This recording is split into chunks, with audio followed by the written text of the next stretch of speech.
quiero decirte que pasó un problemita ya con el video y no pudimos guardarlo, pero yo no soy de las que me doy por vencida. Yo soy de las personas que cuando yo hago algo me salga, me puse, ¿verdad? Y que pues hablar de Dios. Yo tengo cómo se relaciona, no voy a estar toda la semana, no sé cómo está tu día, y bueno, vamos a iniciar orando, no todo eso, pues tomando el control de lo que pasa a nuestro alrededor y de todo eso, así que acompáñame a orar. Gracias, bendito Dios, por este momento maravilloso con ustedes, Señor. Sé que cualquier tropiezo, cualquier dificultad, no quiere que nosotros tengamos esta poderosa palabra, porque Él está derrotado, Señor. Pero te pedimos, Padre mío, que seas tú tomando el control de todo, que se hace acá.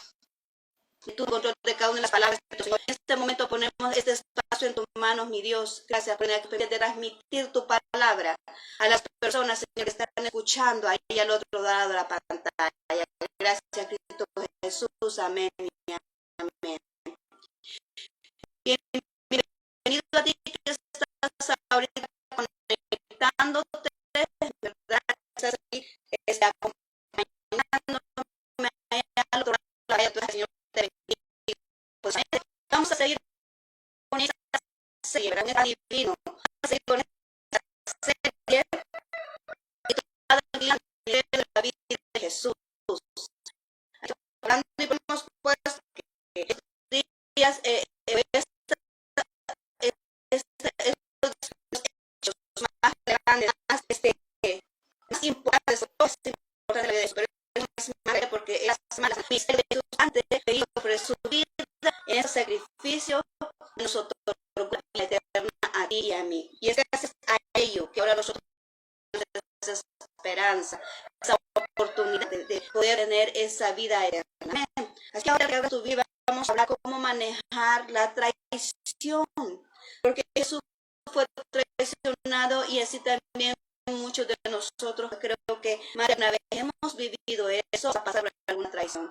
Entonces vamos a hablar cómo manejar la traición y quiero que vayamos allá a Mateo 26, 14, 16, si tú tienes tu Biblia por ahí, Mateo 26, 14, 16, y dice la palabra de la siguiente manera. Entonces uno de los 12, que se llamaba Judas Iscariote, fue a los principales sacerdotes y les dijo: ¿qué me queréis dar? Y yo os entregaré.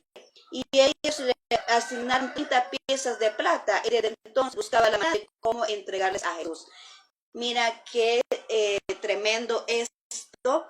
Pero antes de iniciar lo que es en sí, el tema de ahora, vamos a recordar unos puntos de los que hablamos ayer, de por qué es que a Jesús le sucedió esto, porque esto tiene su trayectoria, ¿verdad? ¿Por qué Jesús decidieron arrestar, llevarlo hasta ese punto de la cruz? ¿Cómo fueron los sucesos? Y en primer lugar, pues vemos que ellos cuestionan la autoridad. Estamos hablando de ese grupo de personas a los que ellos se enfrentó, porque siempre es así. Siempre que tú estás haciendo bien la voluntad de Dios, siempre se va a levantar una confrontación, porque eso no quiere que tú vengas y divulgues lo que es Dios, la bendición de Dios, la salvación que Dios otorga. Entonces, Jesucristo venía con un evangelio presentando de manera diferente. Estamos hablando de que el evangelio es el mismo, pero lo presenta de manera distinta. Y estamos hablando de los fariseos, de los saduceos, de los escribas, que fueron personas que se levantaron a hacerle la guerra a Dios, a hacerle la guerra a nuestro Señor Jesucristo, a presentar esa confrontación. Entonces, por eso vemos ahí en ese capítulo 21, 23 a 37 de Mateo, donde cuestionan la autoridad de Jesús y le dicen: ¿con qué autoridad tú vienes y haces estas cosas? ¿Con qué autoridad tú vienes y hablas de esa manera? ¿Cuál es tu autoridad quién te he enviado, ¿verdad? Pero él viene y le hace otras preguntas, y esas preguntas referentes a Juan el Bautista, ¿verdad? Y no le contestaron, no supieron darle la respuesta. Y Jesús al verso le dijo, bueno, como ustedes no saben, o sea, no me contestan, tampoco yo voy a decir quién me ha dado la autoridad para hacer lo que hago, ni quién me ha dado la potestad para poder decir lo que digo. Entonces yo tampoco voy a decir de dónde viene mi autoridad, le dijo Jesús, ¿verdad? Entonces allí podemos ver, ¿verdad?, que ese fue un motivo de cómo es, ¿verdad?, de que el motivo donde dio origen a que ellos decidieran, ¿verdad?, arrestarse y deshacerse de él. También vemos como segundo punto, ¿verdad?, que Jesús responde y desenmascara a los fariseos allá en Mateo 23, 1:36. Es que a nadie le gusta que le digan las verdades, ¿verdad? Y es bien difícil porque cuando uno saque de esa persona que predica la palabra, está llamada a mencionar lo que Dios pone en el corazón que tiene que decir, ¿verdad? Y muchas veces uno se halla con esa dilema, ¿verdad? Que las personas se molestan, pero es que no es la persona que está predicando, es mismo el Espíritu Santo de esa persona, está reprendiendo a aquel que está mal. Jesús acá, Jesús vino y dice que se enmascaró a los fariseos. Allá lo vemos en Mateo 23, 1:36, le dice, es que ustedes son como sepulcros blanqueados, ponen, dice, cara a las personas que ustedes mismos no pueden llevar. Eso estaba refiriendo, estaba sacando esas propias leyes, esos argumentos humanos que no están escritos en la palabra de Dios. Y eso continúa sucediendo, ¿verdad? Hay muchas leyes que hay en determinados lugares que no están escritas en la palabra de Dios y que realmente se han dado a conocer a un funcionamiento administrativo de una iglesia. La administración se utiliza ciertas medidas, ciertos lineamientos, ¿verdad?, para que eso se ejecute bien en la organización en la que se está empleando administrativamente. Pero es decir que una regla que sea para un lugar específico sea para toda la iglesia, ¿verdad? A veces hay que tomar determinadas decisiones para ordenar el lugar donde se está trabajando, pero eso no quiere decir que sea para la iglesia. Y eso es lo que toman las personas que son religiosas, toman esas ideologías, toman esas, lo plantean hacia un nivel general que no es así. Las personas que solamente se van que está en la palabra de Dios. Y eso decía Jesús, ustedes ponen las, ¿verdad?, ponen reglas a los humanos, ponen reglas a las personas y ustedes mismos no pueden llevar. Porque ellos decían, hagan esto, pero ellos no lo hacían. Entonces, no se preferían los asientos en las sinagogas para ser vistos y que todo lo que hacían era para ser vistos. Imagínate qué tremendo es eso. Más todavía se levantó aquella molestia, aquel enojo contra Jesús, porque le estaba diciendo las verdades, ¿verdad?, lo que estaba aconteciendo en ese momento. Otro punto es porque ellos, bueno, vieron esa situación y dijeron, reunámonos, y se reunieron ahí en el patio del templo. Y dice allá en Mateo 26, 1:4 está eso, donde ellos se reunieron y buscaban un motivo, estaban viéndole un motivo a Jesús, andaban escaroleándole, como decimos nosotros aquí, andaban escudriñando la vida de Jesús, a ver qué motivo le hallamos, qué le hallamos para acusarlo, qué le hallamos para venir y poder arrestarlo. Mira qué tremendo, porque así muchas veces nos encontramos nosotros, ¿verdad? Personas que están escaroleando la vida de otro para ver qué le encontramos para hacerlo fallar, qué encontramos para desacreditarlo, qué encontramos para lo que encontramos. Mira qué tremendo es eso, porque todo continúa sin circunstancias. Entonces ellos dicen que se reunieron todos y dijeron, miramos, ¿verdad? mintamos, porque vamos a aprender con engaño, dice la palabra de Dios. Palabras iban a inventarse para predicar a Jesús. Por eso es importante, no te creas de todo lo que escuchas. Aún la palabra de Dios, como decía anteriormente, aún la palabra de Dios, lo que estás escuchando de mí, filtra la palabra de Dios, porque la palabra de Dios es la verdad, nuestra vida es la verdad. Entonces eso es lo único que tú puedes venir y declararlo y creerlo, ¿verdad? Entonces no puedes venir y decir, este rumor es cierto, esto lo que está pasando es cierto. No, porque hay celos ministeriales, hay celos empresariales, hay gente que está egoísta por lo que tú tienes, gente envidiosa por lo que Dios te ha dado, gente envidiosa por todas las provisiones que tú tienes, por esa bendición que tú tienes. Y siempre se levanta gente hablando en contra de ti. Casi siempre las personas que señalan a otros es porque tienen envidia de lo que no pueden ser, porque a otro se le otorgó y no a la persona que está envidiosa. Entonces no podemos nosotros venir y escuchar rumores y declararlo una verdad. No podemos venir nosotros a leer una palabra que no está escrita en la palabra de Dios. Por eso es importante que leamos la palabra de Dios y estemos informados. Porque a Jesús lo querían aprender engañando. Jesús lo querían aprender levantando una falsedad sobre él, acerca de él, mintiendo acerca de él, ¿verdad? Si Jesús lo pasó, es una evidencia de que nosotros también podríamos pasarlo.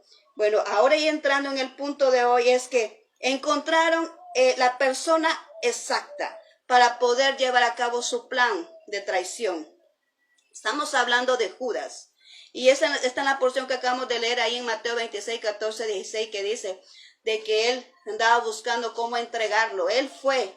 Dice acá que era uno de los 12, imagínate, era uno de los 12. Y eso nos indica a nosotros que no todas las personas que andan con nosotros están con nosotros. Ese era uno de los 12, estaba en el mismo equipo, estaba con Jesús, era el que evidenciaba todo, ¿verdad? Lo que era el que veía todo lo que Jesús hacía, ¿verdad? Estaba con él, caminaba con él, sabía sus enseñanzas, ¿verdad? Y él era uno de los que le traicionó a Jesús. Además, dice la palabra de Dios allá en Lucas 22:3, que estaba poseído, estaba endemoniado cuando hizo eso. ¿Y qué es lo que sucede acá con esta situación? Es que él tenía ese punto débil.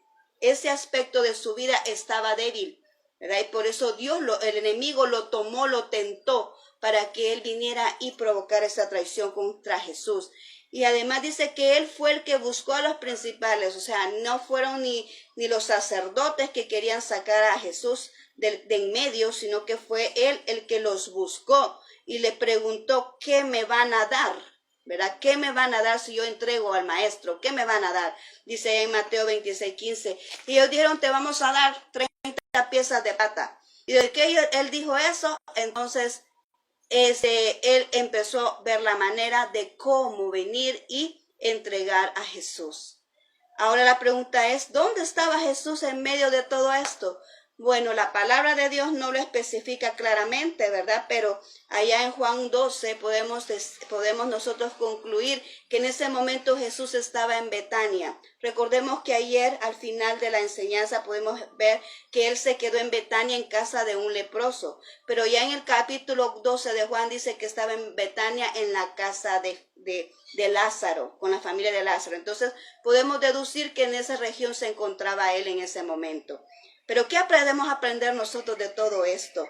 ¿Por qué decimos que cómo podemos manejar la traición? ¿Qué vamos a aprender de esto?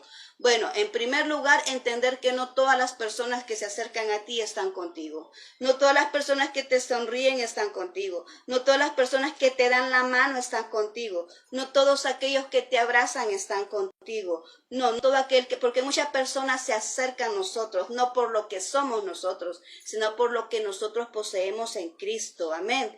Y eso hay que tomarlo bien en cuenta para cuidar nuestro corazón, porque así dice la palabra de Dios, que debemos de cuidar nuestro corazón porque de él mana la vida. Entonces debemos tomar en cuenta eso, de que no toda la gente, no todos los que están con nosotros están con nosotros. Amén.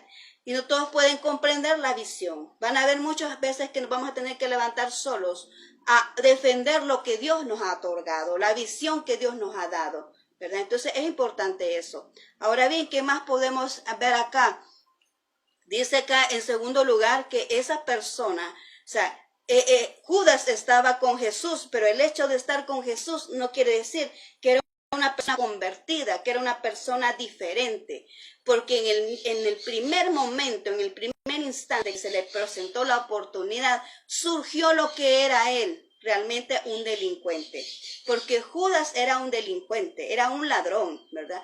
Y Jesús lo escogió. Y tú puedes decir, bueno, ¿y por qué él está entre los 12?